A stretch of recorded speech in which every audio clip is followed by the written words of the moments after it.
नमस्कार।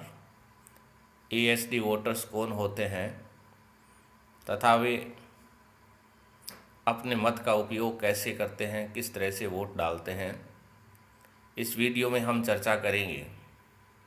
इस वीडियो का एकमात्र उद्देश्य निर्वाचन से संबंधित सामान्य जानकारी उपलब्ध करवाना है। इस वीडियो को तैयार करने के दिन की स्थिति को स्पष्ट किया गया है। अगर निर्वाचन आयोग द्वारा नियमों में अथवा प्रक्रिया में किसी भी तरह का परिवर्तन किया जाता है तो इस वीडियो को वर्तमान संदर्भ में देखा जाए तथा परिवर्तित नियमों के अनुसार कार्यवाही की जाए। यह वीडियो कहीं भी किसी भी रूप में प्रमाण का आधार नहीं बनेगा। चर्चा शुरू करने से पहले मेरा आपसे निवेदन है कि हमारे कुछ साथी चैनल पर अपलोड वीडियो को डाउनलोड कर एडिट कर खुद के चैनल पर अपलोड कर रहे हैं, अपने नाम से अपलोड कर रहे हैं। यह कानूनी तरीके से गलत है तथा कॉपीराइट नियमों के भी विपरीत है। यूट्यूब के नियमों का भी उल्लंघन है। मेरे द्वारा बनाया गया कोई भी वीडियो अगर किसी भी साथी द्वारा डाउनलोड कर एडिट कर किसी भी चैनल पर अपलोड किया जाता है और मेरे संज्ञान में आता है तो ऐसी स्थिति में यूट्यूब मैनेजमेंट को इसकी शिकायत की जाएगी। साथियों, एएसडी लिस्ट क्या होती है? मतदाता सूची के अंतिम प्रकाशन के बाद मतदाताओं को चिन्हित किया जाता है एएसडी के रूप में। ए फॉर एब्सेंटी अर्थात उस क्षेत्र में जो अनुपस्थित मतदाता हैं। एस फॉर शिफ्टेड अर्थात उस क्षेत्र से जो मतदाता पलायन कर चुके हैं। डी फॉर डेड अर्थात मतदाता सूची का प्रकाशन करने के बाद मतदाता की मृत्यु हो गई है।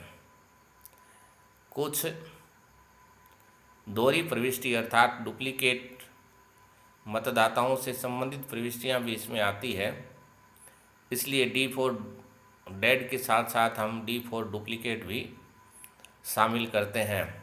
यहाँ पर स्पेलिंग थोड़ी गलत हो गई है, DUO यहाँ पर DUP होना चाहिए था। तो एएसडी लिस्ट जो है, A for absentee, S for shifted, D for dead और डुप्लीकेट अर्थात मतदाता सूची के अंतिम प्रकाशन के पश्चात अगर कोई मतदाता अनुपस्थित पाया जाता है उस क्षेत्र में लंबे समय से या रोजगार या अन्य किसी उद्देश्य से वह पलायन कर चुका है अथवा उसकी मृत्यु हो चुकी है अथवा दोहरी प्रविष्टि पाई जाती है तो ऐसे सभी मतदाताओं को एएसडी लिस्ट में शामिल किया जाता है। चूँकि मतदाता सूची के अंतिम प्रकाशन के पश्चात जो पूरक 2 सप्लीमेंट 2 जो प्रकाशित किया जाता है उसमें केवल नए नाम जुड़ने वाले मतदाताओं के ही नाम होते हैं। हटाए अर्थात विलोपन सूची उसमें नहीं होती है। तो ऐसी स्थिति में ऐसे मतदाताओं के लिए एएसडी लिस्ट तैयार की जाती है। इन सभी मतदाताओं के नाम मूल मतदाता सूची में होते हैं। ये सभी मतदाता वास्तव में उस क्षेत्र के मतदाता होते हैं और उस क्षेत्र में मतदान के दिन अगर उपस्थित रहते हैं तो मतदान करने के अधिकारी हैं। ऐसे मतदाता की जगह कोई दूसरा व्यक्ति वोट न दे, मतदान केंद्र पर उपस्थित न हो, ऐसी परिस्थिति से बचने के लिए एएसडी लिस्ट तैयार की जाती है। अर्थात मतदान के समय फर्जी तरीके से मतदान न हो।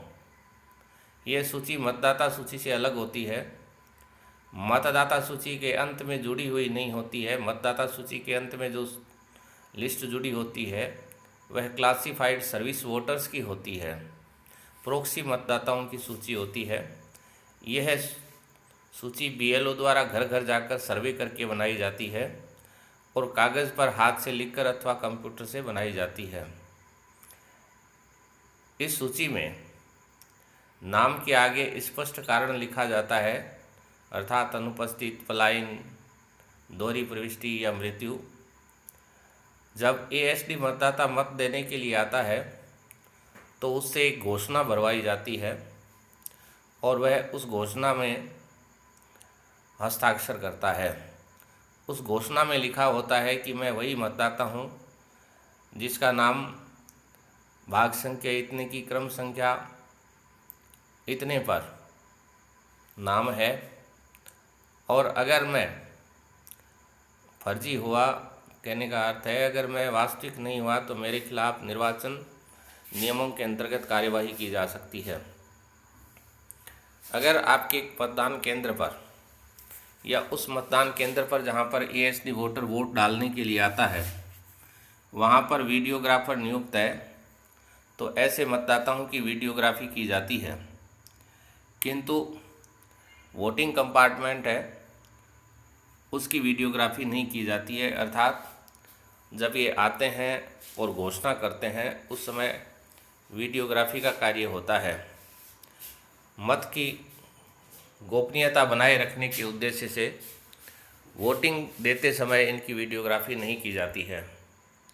ऐसे मतदाताओं को जब PO2 द्वारा PO1 द्वारा पहचान की जाती है, इसके पश्चात PO2 द्वारा मतदाता रजिस्टर 17 के में प्रविष्टि की जाती है, उस समय मतदाता अगर हस्ताक्षर करते हैं तो उनके बाएं हाथ के अंगूठे का निशान भी लिया जाता है।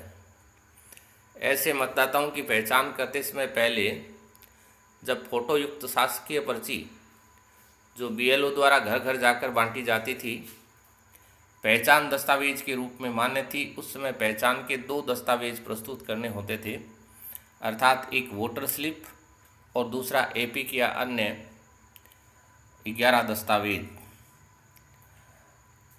लेकिन अब इलेक्शन कमीशन ऑफ इंडिया ने BLO द्वारा बांटी जाने वाली शासकीय पर्ची को पहचान दस्तावेज के रूप में अमान्य कर दिया है। अब अगर कोई मतदाता BLO द्वारा वितरित शासकीय पर्ची मतदान केंद्र पर लेकर के आता है तो वह प्रथम पहचान अर्थात क्रम संख्या और भाग संख्या के रूप में ही मान्य है।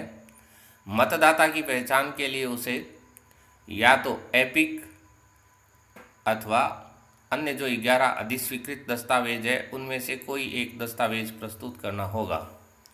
वोटर स्लिप BLO द्वारा घर घर बांटी जाएगी, लेकिन वह अब पहचान दस्तावेज के रूप में मान्य नहीं होगी। मित्रों, ये ASD के संबंध में चर्चा की गई थी। हमारे कुछ साथी हैं वो ASD को या तो वोटर लिस्ट का भाग मानते हैं या फिर ASD है वो वास्तव में विलोपन मतदाताओं की सूची मानते हैं, लेकिन ऐसा नहीं है। ये वास्तव में विलोपित नहीं हुए हैं, क्योंकि आप जानते हैं कि विलोपन नाम विलोपित करना, नाम हटाना है, उसकी एक विशिष्ट प्रक्रिया होती है, एक निर्धारित प्रक्रिया होती है, और पुनरीक्षण के दौरान फॉर्म नंबर 17 फॉर्म 7 भर कर के अगर कोई देता है तो उसकी पूरी छानबीन की जाती है, तहकीकात की जाती है, BLO द्वारा उस पर टिप्पणी अंकित की जाती है। उसके पश्चात उस मतदाता को ERO द्वारा नोटिस जारी किया जाता है और उसके पश्चात निर्धारित अवधि खत्म होने के बाद निर्धारित प्रक्रिया से व्यक्ति का नाम है मतदाता सूची से डिलीट किया जाता है। लेकिन पुनरीक्षण के पश्चात अगर मतदाता सूची का प्रकाशन हो चुका है और उसके पश्चात इस तरह का कोई प्रकरण संज्ञान में आता है तो ऐसे मतदाताओं के लिए ये ASD लिस्ट बनाई जाती है। आप मेरे चैनल को सब्सक्राइब करें। निर्वाचन से संबंधित अन्य जानकारी के लिए जो भी वीडियो अपलोड किया जाएगा आप तक तत्काल सूचना मिले, इसलिए बेल आइकॉन को टैप करें, दबाएं, और आपके कोई सुझाव हैं तो कमेंट बॉक्स में मुझे अवश्य लिखें। धन्यवाद। फिर मिलेंगे एक नए विषय के साथ।